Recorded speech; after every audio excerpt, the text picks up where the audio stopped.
Hi everyone, I'm Greg McGruder with the DC Environmental Film Festival. I am on the board of the film festival, and it gives me great pleasure to talk today to two wonderful filmmakers, Dereck and Beverly Joubert.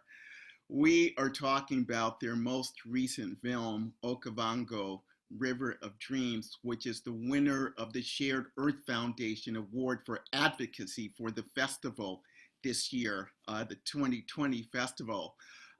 So it's a pleasure to talk to them. I have known them for so many years in my other role as a curator of global events at National Geographic.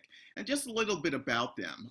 They are award-winning filmmakers, conservationists, and National Geographic explorers who've been filming and researching and exploring Africa for more than 40 years. Through their film company, Wildlife Films, they've created more than 35 films and received 8 Emmy Awards, and their films focus on Africa's wildlife with strong conservation messages at their core. The Jouberts are founders of Rhinos Without Borders, an initiative that has moved 87 rhinos from high poaching areas to safety. They also co-founded the Big Cats Initiative with National Geographic as an emergency effort to slow the rapid decline of big cats around the world. And that program has given out 150 grants in 28 countries. In recent years, Dereck and Beverly have expanded their conservation outreach through Great Plains Conservation. Dereck is the CEO of this company, and together with their business partners, they strive to secure African landscapes of a scale large enough to protect its residents and seasonal wildlife populations. They achieve this through light footprint safari camps that operate in Botswana, Kenya, and Zimbabwe. And through this company, and also through their charity arm, Great Plains Foundation, they're running various initiatives to save Africa's wildlife and uplift, educate, and care for surrounding communities. Dereck and Beverly, welcome. Hello, Greg. Thank you. Yeah. And hello, DCEFF. and Dereck and Beverly, tell us where you are. All right, so at the moment, we're in Johannesburg in South Africa. We were on our way from Kenya, heading up to Botswana, and then lockdown happened. But as I say, I'm not terribly unhappy about that. I've always wanted to be in lockdown with Beverly anyway, so things are working out just fine. Lucky me. But aren't you locked down with Beverly all the time? All the time, yeah, absolutely, okay. All the time. All right, well, Dereck, I think you and Beverly can give so many of us in tips on relationships as well as tips on how to be a good conservationist, filmmaker, and photographers. So let's talk about your film. This film opens with the statement, "This is a love letter from us to the greatest river in the world." Now, some people might say, what do you mean, the greatest river in the world? You know, some people might say it's the Nile that's the greatest river, or the Ganges. Why to you is the Okavango the greatest river in the world? Well, I think from my side, I think you fall in love with interesting. And the Okavango is definitely one of the more interesting. But what makes it even more interesting and knocks out all the competition is that it's a river that starts nowhere and ends nowhere. So it doesn't start in the highlands and run out onto a coast. It starts inland and it ends inland. And it goes through all of this myriad of different personalities and characters. And it's just something that seduces you. And it changes color, shape in particular, depth, every day, every moment. And so it's certainly the most interesting river in the world, and we're in love with it. And then, of course, the abundance of wildlife. So for us, it is true paradise, because there are not many places in the world that are still that pristine. And what we wanted to do is have the river be a character, but we wanted every other animal that lives with it, lives underneath it. You know, everything needs water, so everything comes to the river at one point. And it's this huge mosaic. But at the same time, we looked at it in a way that it was like a huge spider web. Whatever happened in one area would be this plucking effect that will affect something down here. So the animals truly were telling the story. They were the characters, but they also had to hand over the story to the next one, instead of it just being, you know, this narration of the voice of God, you know, telling the story. You see it through the eyes of the animal in so many ways. And the reason why we need to protect these vulnerable areas. Although I did narrate it, and so I'm a bit disappointed that Beverly doesn't see that sort of halo effect. But anyway, it's well, you know, I was going to point that out. It's like, you know, I'm listening to this, and it's like, oh my God, that's Dereck narrating this. Just riffing, actually. He's pretty good, and you know, it's like, Dereck, I think that, you know, now that this project is over, you might consider doing bedtime stories, books on tapes, and make them wildlife focused, of course. But you know, you've got a great voice, and you know, there's another line for you. Okay. Great, thank you. As long as I can choose the soundtrack and the music.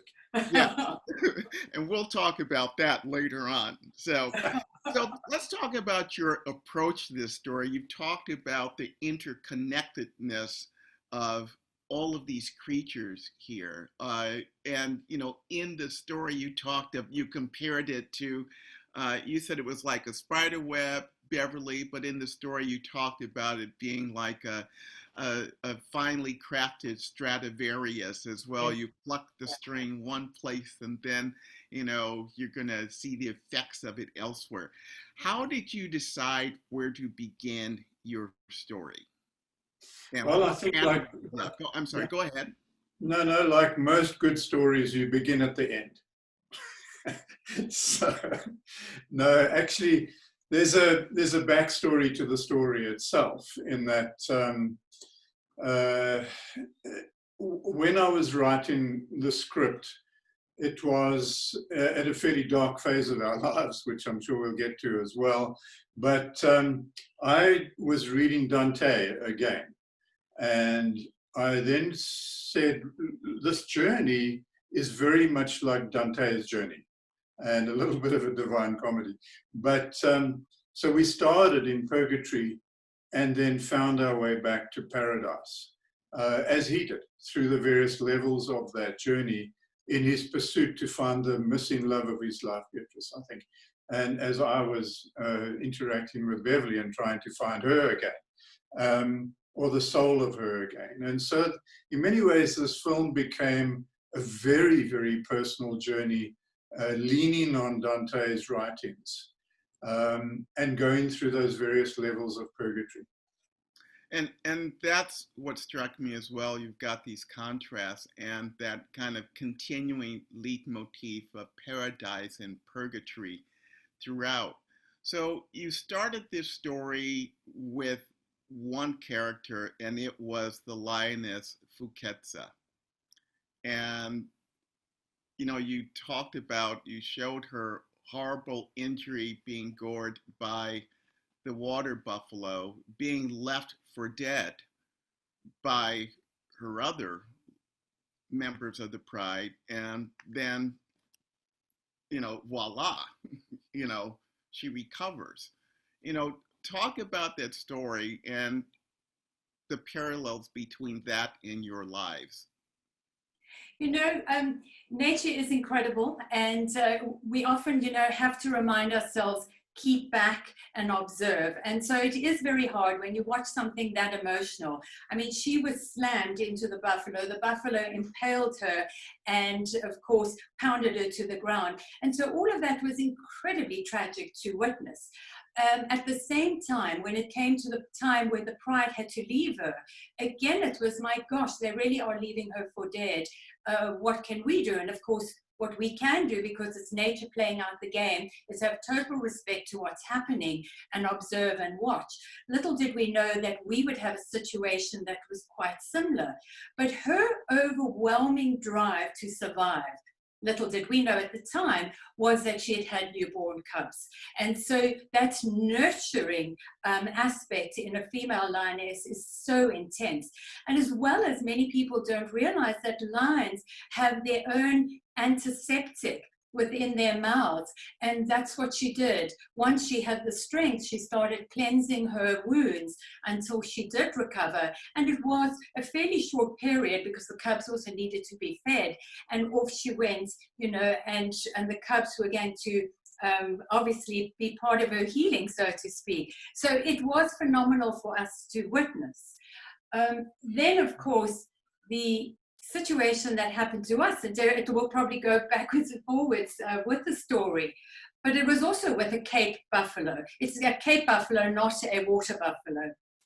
Well, no, and the parallel story is that we were walking from one tent to the other at night, and this buffalo came out at us, knocked me over and attacked Beverly in, uncannily, almost a mirror image of what Fiketsa went through.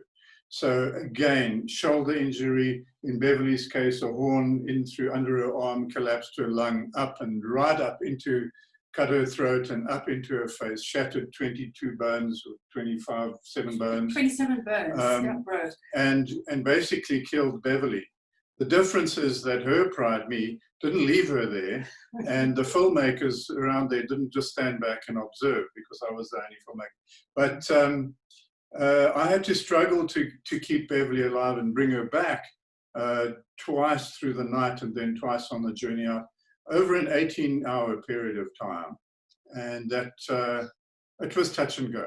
And when I started writing about this, you can sense it in the writing. I think that when I'm talking about Fiketsa, I'm really talking about Beverly.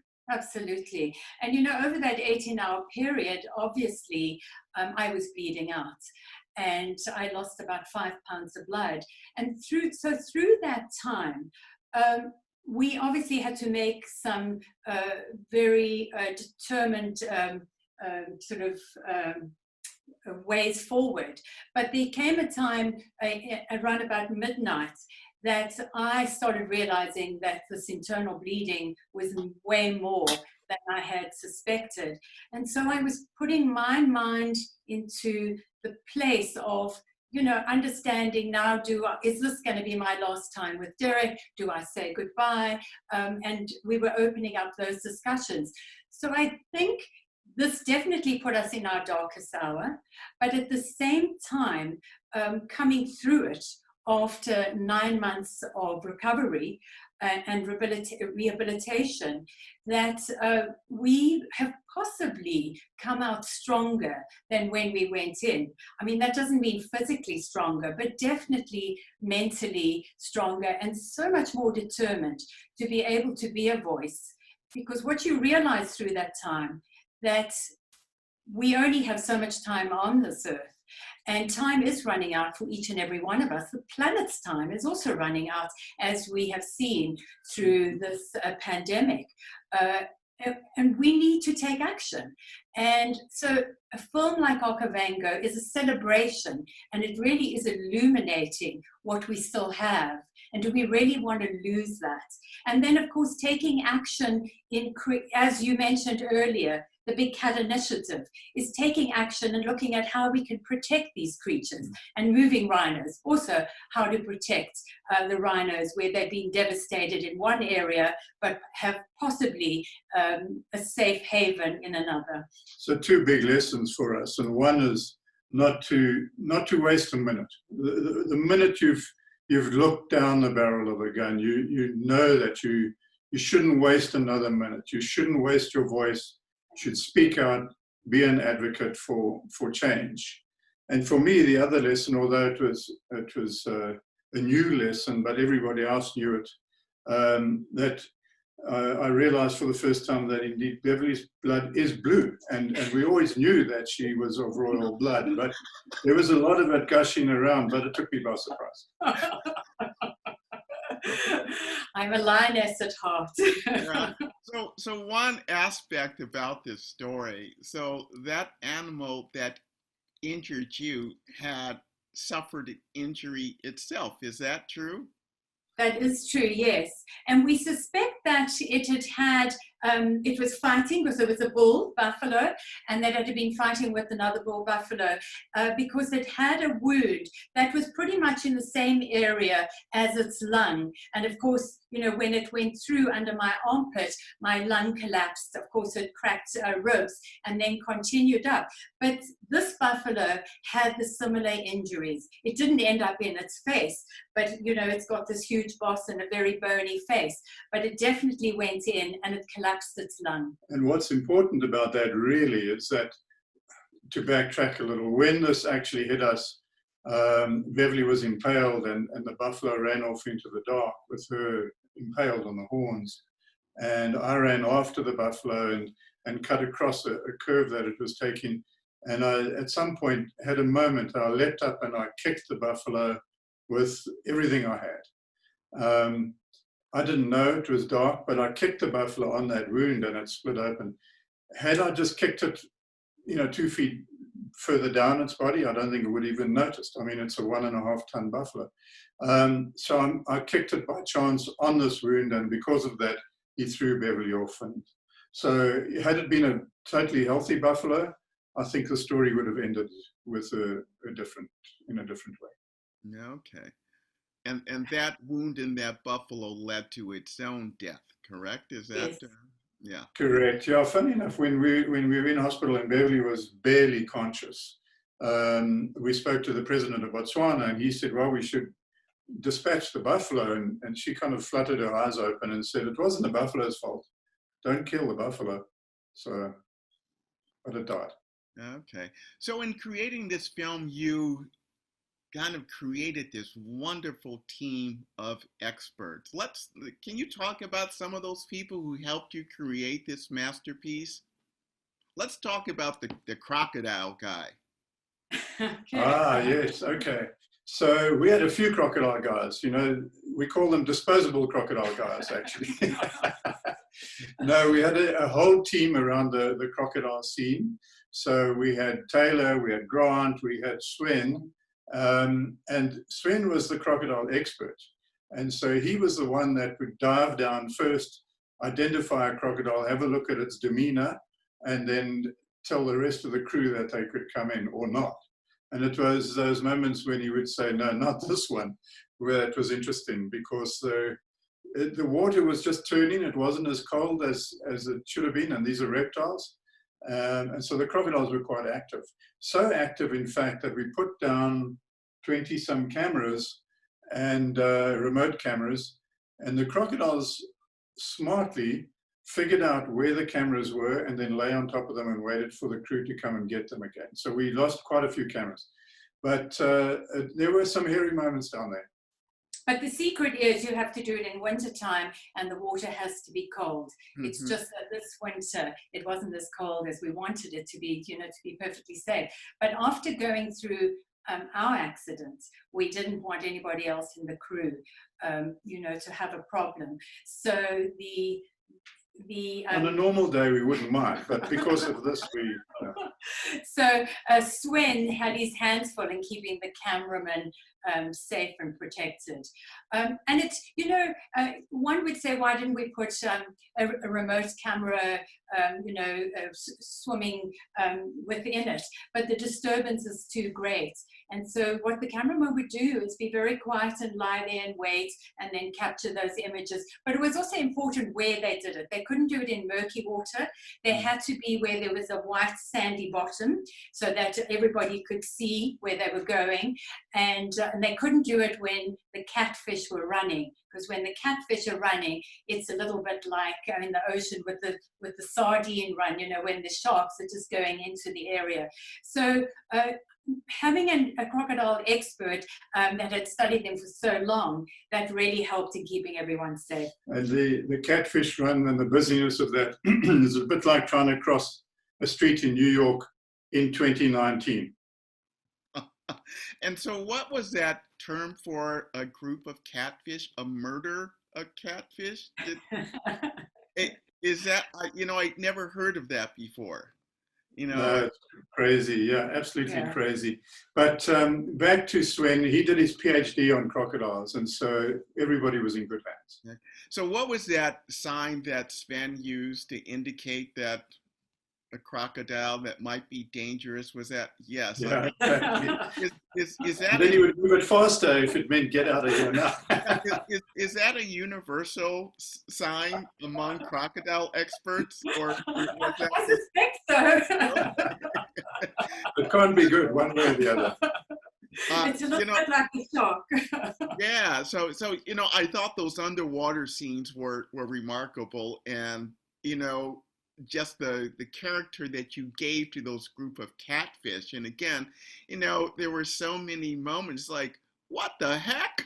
And like, who knew? Well, we know now because of your cinematography. So speaking of cinematography, you brought in some special cameras to create to capture some of these images, drones and, other kind of cameras. Can you talk about, the special cameras that you used and some of the people that you depended on to help you capture those images? Right, exactly. I think that the big ticket items here were the Phantom. So we used the Phantom for ultra slow motion quite a lot of the time.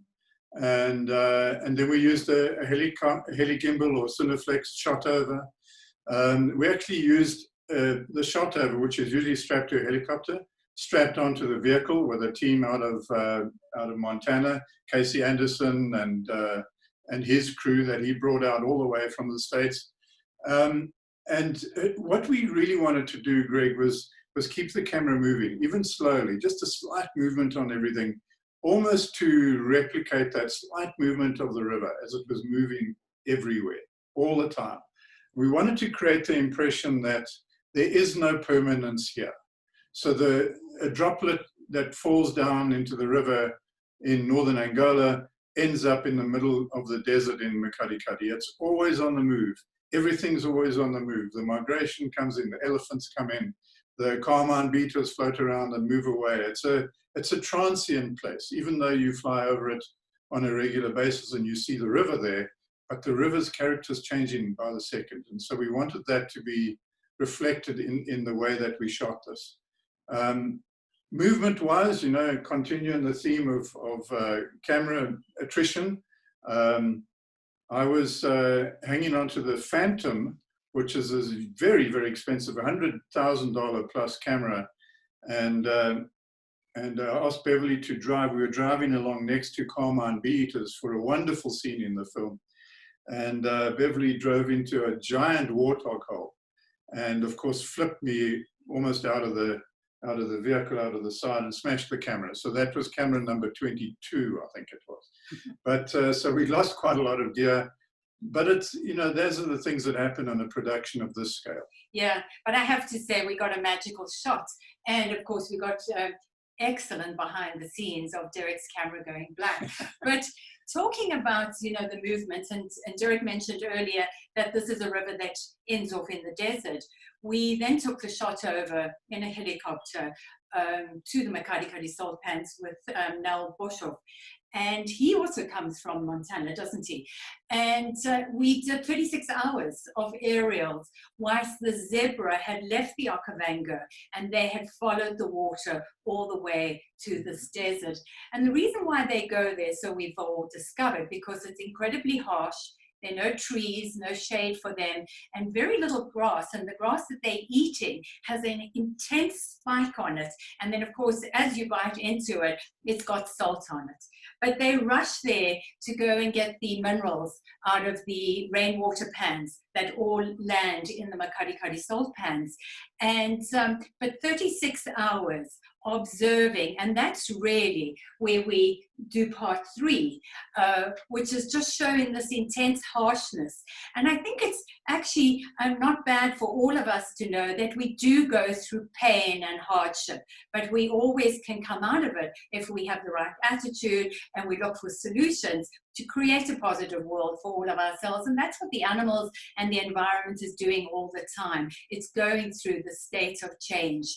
It really is the state of flux in so many ways. And there was one camera that you brought in to capture the wild dogs. Can you talk about that? But that, it's my understanding that didn't work effectively, or what happened with that? So that is also the shot over. So the same device that we can attach to the helicopter and be miles up so that the animals are not disturbed, you can, fit it onto a vehicle. But the reason why that was a challenge is it's a huge device. These dogs at the time had denned in a Mopani woodland that was very thick and challenging to drive through. And of course, as you drive through it, you're either breaking branches or it's hitting against the shot over. And so it made it a challenge for the crew to be able to capture them at all. Yeah, so we like those guys out of Montana. We like all cameramen out of Montana. They talk slowly like we do in Botswana, and they think slowly like we do in Botswana. And when they get beat up by the bushes and so on, they keep coming back. So we really like them. It's a good fit. All right, so a shout out to Big Sky Country, Montana. So, but one thing that was so remarkable, there were a number of scenes in this film that were just sort of breathtaking. And one was that shot of the baby leopard climbing down from the branch of a tree with the starlit sky in the back. And I mean, I wanted to replay that because it was so captivating. And there are similar scenes, but talk about what it took to capture that sort of, it's kind of like we always think about taking a picture, and National Geographic photographer David Dubélé always talks about making a picture. And I think you can say that same thing about those scenes, making the scene. What goes into composing and making that scene that's so breathtaking?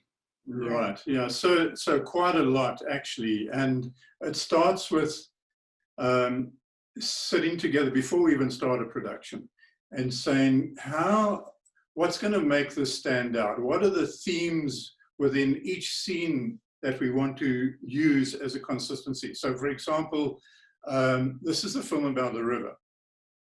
It's actually a film about Dante's journey, but we use the river to point that out. And so as much as possible with all the cameramen and anything that we shot, it was with a brief to angle so that the river is a character and the river's behind, as many scenes as possible. And so probably 80% of it has got water behind it, and we get that proximity. Then to get that movement and that little leopard coming down there's a little bit of movement on it as well, which gives it that engagement. We used also the latest technology. So now being able to shoot starscapes is a lot easier than it was 35 years ago. So we can get that now. And then, of course, again, with the Phantom and using Taylor Turner on the Ronin with us, there's another scene later on in the film, which is probably one of my favorites, which is these two male lions are walking across the savannah. We're tracking along with them, and bright scarlet-colored carmine beetles are hawking around them, floating around in between their legs and up over their heads and all over them. And that particular scene happened. We got it once, we could never get it again. So some of this is highly, highly opportunistic. We had two cameras on it. One was the Phantom. And the big thing about that is it's such a magical scene that even when we were mixing the film in Austria, the co-producers, Terramata Films, and the guys who were doing the mix said, we love this, this composite that you did here, where you took the carmines and the lions and you put them together. And we had to actually stop frame it and say to them, no, look at this, the carmine goes behind the lion and out the other side. So it's almost unbelievable, but there are magical moments that happen out in the wild, in and around the Okavango, that make it one of the most beautiful rivers in the world. And Greg, it is about, you know, it's about doing the time. So even though we had given ourselves 3 years to do the 4-part series, but then of course with the accidents and being taken out for 9 months, that is when we knew we had to bring in other cameramen. Dereck and I were going to take it pretty much on, you know, purely as ourselves, and possibly bring 1 or 2 in. But the accidents really was a momentum to just bring them on immediately. We didn't want to lose, you know, the timing, but we also have to say that making the film, you know, through that period and being taken up for the 9 months, Terramata was phenomenal in saying, you need to recover. Don't worry about the film, you need to recover. But it was good for our souls to continue, even if it was through the hospital. You know, we had everybody that could talk to us and we could keep the momentum going in the field. And I think, you know, loving the Okavango was part of my healing. I think 2 weeks in, the head professor, who was one of the doctors that was in charge of well, first of all, saving me, but I had 7 altogether just because of all the different damage. And I remember saying to him, he said, how are you feeling? And I said, you know, I have to be out of here on the 21st. And that was giving him like another week, and I wanted to be out of there because we've got something really important to do in the Okavango. And he had big eyes and he said, all right, I'll see what I can do. But little did I know I was going to be there for 3 months. I think that, just picking up on that, it is interesting. And now, me more than Beverly, make light of it. But it was a very dramatic moment. I mean, to die twice is quite something. Yeah. Most people only get 1 of those. But when we went back, the re-entry was really interesting. Going back to this place that we've spent our lives fighting for and trying to protect, these animals that we've tried to protect so well. And ironically, this incident happened on World Wildlife Day. And we've fought our whole lives to try and save wildlife. Yeah. And then suddenly one snapbacks at us. But as we got back, I remember walking out and getting out of the vehicle and walking out and putting my hand into the sand of the floodplain of the Okavango and asking it, saying, will you accept me back again? And, you know, I think that we both felt humbled by it and seeking reacceptance. So let's talk about music.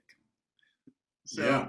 We all know that music plays an important role in the film, and your film opens with this, you know, lyrical Dereck and Beverly Joubert wildlife music, and then all of a sudden you switch to Marilyn Manson singing Sweet Dreams, and it was I must say it was very jarring, but I got used to it and it was effective, ironically. Talk about the selection of that song. Why did you select that song and also that version? And this is the Eurythmics song that they did in the 80s that Marilyn Manson did in the 90s.